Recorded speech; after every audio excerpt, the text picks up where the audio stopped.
సముద్రపు అడుగున 23 మీటర్ల లోతు. ఇక్కడ వెలుతురు ఉండదు. నిశ్శబ్దం తప్ప ఏమీ వినిపించదు. కాని ఈ రాళ్ల వెనుక ఒక 11,000 ఏళ్ల నాటి కేక వినిపిస్తోంది. మనం చదివిన పాఠ్యపుస్తకాలు నాగరికత నదుల ఒడ్డున మొదలైందని చెప్పాయి. కాని ఇక్కడ దొరుకుతున్న ఆధారాలు ఒక ప్రశ్నను లేపుతున్నాయి. ఒక చాలా భయంకరమైన ప్రశ్నను. ఈజిప్ట్ పిరమిడ్ల కంటే 1000 ఏళ్ల ముందే సముద్రపు అలలను శాసించిన ఒక మహానగరం ఇక్కడ ఉండేదా? ముజిరిస్లో రోమ్ను వణికించిన ఆర్థిక శక్తిని చూశాం. కళింగ నగరిలో అశోకుడిని శాశ్వతంగా మార్చిన యుద్ధభూమిని విశ్లేషించాం. కాని ఇప్పుడు అంతకంటే ప్రాచీనమైన, అంతకంటే లోతైన ఒక సత్యం మనకు ఎదురుచూస్తోంది. 11,000 ఏళ్ల రహస్యం. పూంపుహార్, భారతదేశపు అట్లాంటిస్. 23 మీటర్లు సముద్రపు అడుగున. తమిళనాడు తీరానికి కేవలం 5 కిలోమీటర్ల దూరంలో అక్కడ ఒక నగరం నిద్రిస్తోంది. ఆ నగరంలో ఒకప్పుడు 24 గంటలు రాత్రి మార్కెట్లు నడిచేవి. రోమన్లు అక్కడ వ్యాపారం చేశారు. అరబ్బులు అక్కడక్కడ బేరాలు ఆడారు. ఆ నగరం పేరు పూంపుహార్. మొదటి బ్రిటిష్ నౌక హిందూ మహాసముద్రంలో అడుగుపెట్టడానికి 2000 సంవత్సరాల ముందే ఈ నగరం రోమన్ సామ్రాజ్యపు ఖజానాను ఖాళీ చేసింది. ఇప్పుడు ఒక ప్రశ్న. ఈ నగరానికి ఎంత వయసు? కొందరు చరిత్రకారులు చెప్తున్నారు 2300 సంవత్సరాలు అని. కాని సముద్రశాస్త్రవేత్తలు చెప్తున్న సంఖ్య వేరే, 11,000 సంవత్సరాలు. ఒకవేళ రెండోది నిజమైతే? ఈజిప్ట్ పిరమిడ్లు 4500 సంవత్సరాల పురాతనమైనవి. సింధులోయ నాగరికత 5000 సంవత్సరాల పురాతనమైనది. పూంపుహార్ అవన్నిటికంటే రెట్టింపు పురాతనమైనది అవుతుంది. నాగరికత మెసోపుటేమియాలో పుట్టిందనే సిద్ధాంతం ముక్కలైపోతుంది. ప్రపంచ చరిత్ర పాఠ్యపుస్తకాలు తిరిగి రాయాల్సి వస్తుంది. ఇది నిజమా, అబద్ధమా? ఆ సమాధానం ఈ వీడియోలో చివర్లో ఉంది. ముందు ఆ నగరం ఎంత శక్తివంతమైనదో అర్థం చేసుకుందాం. ముందు ఈ దూరం ఎంత ఉంటుందో అర్థం చేసుకోండి. హైదరాబాద్లో చార్మినార్ నుండి నాంపల్లి రైల్వే స్టేషన్ వరకు ఉండే దూరం గుర్తుంచుకోండి. అది దాదాపు 5 కిలోమీటర్లు. సరిగ్గా అంత దూరం సముద్రం అడుగున ఈ నగర ఆనవాళ్లు దొరికాయి. లోతైన సముద్ర గర్భంలో కొన్ని కిలోమీటర్ల మేర ఈ పురాతన కట్టడాలు విస్తరించి ఉన్నాయి. ఆ కాలంలో ఈ నగరం తీరం వెంబడి మరియు భూభాగం లోపలికి కూడా కిలోమీటర్ల మేర వ్యాపించి ఉండేది. ఈనాటి నగరాల్లో ప్రధాన వ్యాపార కేంద్రాలు ఎంత సందడిగా ఉంటాయో ఆ కాలంలో ఈ నగరం అంతటి వైభవంతో ఉండేది. ఇది ఒక చిన్న రేవు పట్టణం కాదు, ఆ కాలపు ఒక బృహత్తర మహానగరం. ఇప్పుడు ఒక సంఖ్య చెప్తాను. చదువుకున్న సంఖ్యను కాదు, అప్పటి రోమన్లే రాసిపెట్టిన సంఖ్యను. రోమన్ చరిత్రకారుడు ప్లీనీ తన న్యాచురలిస్ హిస్టోరియా గ్రంథంలో ఒక విషయం రాశాడు. భారతదేశం, అరేబియా, చైనాలతో కలిపి రోమ్ నుండి ప్రతి సంవత్సరం 5 కోట్ల సెస్టర్సెస్ బంగారం పోతోందని. ప్లీనీకి గుండె మండింది. ఎందుకంటే రోమ్ ప్రొడ్యూస్ చేసే బంగారం కంటే తూర్పువైపు పోయే బంగారం ఎక్కువయింది. ఆ తూర్పు వ్యాపారంలో అతి ముఖ్యమైన కేంద్రం పూంపుహార్. ప్రపంచాన్ని జయించిన రోమన్ సామ్రాజ్యం ఒక భారతీయ నగరానికి ఆర్థికంగా తలవంచింది. అయితే ఒక ప్రశ్న మిగిలింది. ఇంత శక్తివంతమైన నగరం ఒక్క రాత్రిలో ఎలా మాయమైంది? దీన్ని అర్థం చేసుకోవాలంటే మనమా నగరంలోకి వెళ్లాలి. ఆనాటి వ్యాపారి రాజన్ కళ్లతో చూద్దాం. అతను ఏ రోజైనా పూంపుహార్ రేవులో నిలబడి ఉండేవాడు. అరేబియా నావలు వస్తున్న దిశ చూసేవాడు. బంగారు నాణేలు లెక్కపెట్టేవాడు. రాజన్ ఒక సాధారణ వ్యాపారి కాదు. అతను ఒక వ్యవస్థలో భాగం. ఆ వ్యవస్థ ఎంత పెద్దదంటే రోమన్ సామ్రాజ్యాన్ని అప్పులలో ముంచిన వ్యవస్థ. అతని కళ్లతో ఆ నగరం ఎలా ఉండేదో విశ్లేషిద్దాం. ప్రతి మహానగరం వెనుక ఒక మహా ఆలోచన ఉంటుంది. పూంపుహార్ వెనుక ఆ ఆలోచన చేసిన వ్యక్తి కరికాల చోళుడు. చరిత్రకారులు ఇప్పటికీ అతన్ని ఖచ్చితంగా ఏ శతాబ్దంలో ఉంచాలో అంగీకరించలేదు. కొందరు క్రీస్తుపూర్వం 1వ శతాబ్దం అంటారు, మరికొందరు క్రీస్తు శకం 2వ శతాబ్దం అంటారు. కాని అతను చేసిన పని మాత్రం నేటికీ నిలబడి ఉంది. అదే సమయంలో రోమన్ సామ్రాజ్యం తన ఉచ్చస్థితిలో ఉంది. కొలోసియం నిర్మించబడింది. రోమ్ నగరం 10 లక్షల జనాభాతో నిండి ఉంది. అదే కాలంలో దక్షిణ భారతదేశంలో కరికాల చోళుడు ఒక వేరే లెక్క వేస్తున్నాడు. యుద్ధాలు చేసి రాజ్యాన్ని విస్తరించడం కాదు అతని లక్ష్యం. వ్యాపారం ద్వారా రాజ్యాన్ని అమరంగా చేయటం, అది అతని తంత్రం. కరికాల చోళుడు మొదలుపెట్టింది ఒక విప్లవాత్మక ప్రాజెక్టుతో. కావేరీ నదిపై గ్రాండ్ ఆనకట్ట. నేడు మనం కల్లానై అని పిలిచే ఆ బ్రహ్మాండమైన ఆనకట్ట. ఆ ఆనకట్ట నేడు కూడా నిలబడి ఉంది 2000 సంవత్సరాలుగా. ప్రపంచంలోనే నేటికీ వాడుకలో ఉన్న అతి పురాతన ఆనకట్టల్లో ఇది ఒకటి. కాని ఆ ఆనకట్ట వెనుక కేవలం నీటి నిర్వహణ లక్ష్యం మాత్రమే కాదు. కరికాల చోళుడు ఒక లోతైన రాజకీయ లెక్క వేశాడు. ఆనకట్ట వల్ల పంటలు పండాయి, ఆహార భద్రత వచ్చింది. ఆహార భద్రత వల్ల ప్రజలు యుద్ధాల గురించి ఆందోళన పడలేదు. ఆందోళన లేనప్పుడు వారు వ్యాపారంలో దృష్టి పెట్టారు. వ్యాపారం పెరిగినప్పుడు సంపద వచ్చింది. సంపద వచ్చినప్పుడు నగరం పెరిగింది. యుద్ధం వల్ల కాదు, నీటి పారుదల వల్ల వచ్చిన డామినో ఎఫెక్ట్. రాజన్ కళ్లతో చూస్తే ఆ రోజు రేవులో ఏం కనిపించేది? అరేబియా గుర్రాలు. పూంపుహార్ వ్యాపారులు ఒక అద్భుతమైన వ్యూహం రూపొందించారు. అరేబియా నుండి గుర్రాలను దిగుమతి చేసుకోవడం. ఇది కేవలం వ్యాపారం కాదు, ఇది భౌగోళిక రాజకీయ తెలివి. అరేబియా గుర్రాలు వేగంగా, బలంగా ఉంటాయి. నాటి సైన్యానికి అవి అత్యంత కీలకం. కళింగ రాజులు, మదురై పాండ్యులు అందరికీ ఈ గుర్రాలు కావాలి. వారందరికీ పూంపుహార్ అవసరం. పూంపుహార్ మధ్యవర్తిగా మారింది. అరేబియా గుర్రాలు అక్కడ దిగాయి. దక్షిణ భారత రాజ్యాలకు పంపిణీ అయ్యాయి. ప్రతి గుర్రం అమ్ముడుపోయినప్పుడు పూంపుహార్ లాభం పొందింది. మీకు అవసరమైన వస్తువు మీ దగ్గరే ఉంటే మీరే మార్కెట్ని నడిపిస్తారు. రాజన్ ఆ రోజు సాయంత్రం రేవులో కూర్చున్నాడు. 5 గుర్రాలు అమ్ముడయ్యాయి. మంచి రోజు. కాని అతని మనసులో ఒక ప్రశ్న తిరుగుతోంది. ఈ నగరం ఇంత శక్తివంతంగా ఉందే, ఇది ఎప్పటికైనా ఆగుతుందా? అతనికి తెలీదు ఒకరోజు ఇవన్నీ ఆగిపోతాయని. కాని ముందు ఆ నగరాన్ని నిలబెట్టిన మరో వ్యక్తిని కలుద్దాం.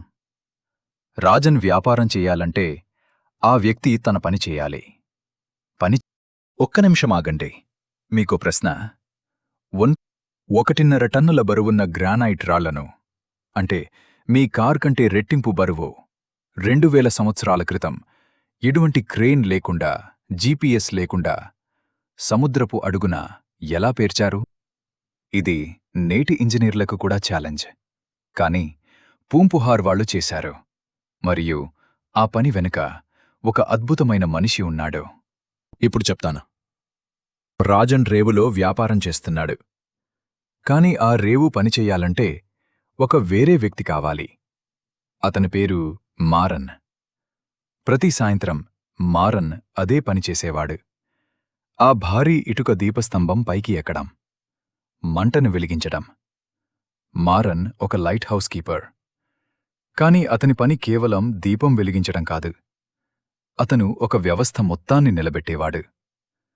ఆ రోజు సాయంత్రం మారన్ పైకి ఎక్కుతున్నప్పుడు అతనికి సముద్రం మీద చీకటిలో ఒక నీడ కనపడింది. పెద్ద నావ. అరేబియా నుండి వచ్చే వ్యాపారి నావ. ఆ నావ తీరానికి చేరాలంటే ఒక్కటే కావాలి, మారన్ వెలిగించిన ఆ మంట. దాని వెలుతురు లేకుండా నావ తీరానికి చేరదు. తీరానికి చేరకపోతే మసాలాలు, ముత్యాలు, రాజన్ వ్యాపారం అన్నీ ఆగిపోతాయి. మారన్ ఆ మంట వెలిగించడమంటే ఒక ఆర్థిక వ్యవస్థను జీవంతో నిలుపుకోవడం. మారన్ యొక్క కథ మనకు ఒక పెద్ద సత్యం చెప్తుంది. ప్రతి మహానాగరికత వెనుక పేరు తెలియని మారన్ లాంటి లక్షల మంది వ్యక్తులు ఉంటారు.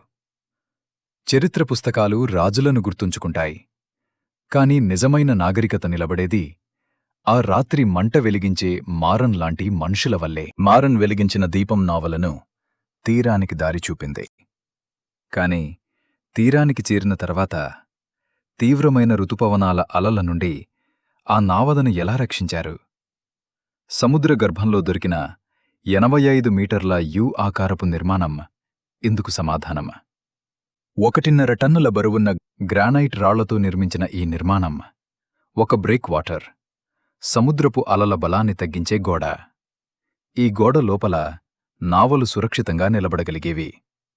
రోమన్లు సిజేరియాలో ఇలాంటి హార్బర్ వాల్స్ నిర్మించారు. ఈజిప్షియన్లు అలెగ్జాండ్రియాలో నిర్మించారు. కాని పూంపుహార్ ఇంజనీర్లు మరింత కష్టమైన సముద్ర పరిస్థితుల్లో తక్కువ సాధనాలతో ఇది నిర్మించారు. సముద్రపు అడుగు, భూగోళ శాస్త్రం అర్థం చేసుకుని అలల ప్యాటర్న్ లెక్కవేసి సరైన చోట సరైన రాళ్లు పేర్చారు. ఇది కేవలం శ్రమ కాదు, ఇది శాస్త్రం. రాజన్ ఆ నగరంలో నడిచేటప్పుడు ఒక అద్భుతమైన వ్యవస్థ చూసేవాడు. సంగమ సాహిత్యం ఆ నగరాన్ని 2 భాగాలుగా వర్ణిస్తుంది. మరువూర్ పక్కం అంటే నగరవైపు, ఇక్కడ స్థానిక జీవనం, బజారులు. పట్టిన పక్కం అంటే సముద్రం వైపు, ఇక్కడ విదేశీ వ్యాపారులు. రోమన్లు పట్టిన పక్కంలో తమ వ్యాపార శిబిరాలు నిర్మించుకున్నారు. అరబ్బు వ్యాపారులు అదే చేశారు. ఒక్కో సంస్కృతి తన నియమాల ప్రకారం వ్యాపారం చేయగలిగే స్వతంత్ర ప్రాంతం. నేడు దుబాయ్, సింగపూర్ వంటి నగరాల్లో స్పెషల్ ఎకనామిక్ జోన్స్ చూస్తాం. అది వేరే కాలంలో, వేరే రూపంలో ఉంది. ఇక్కడ పూంపుహార్లో.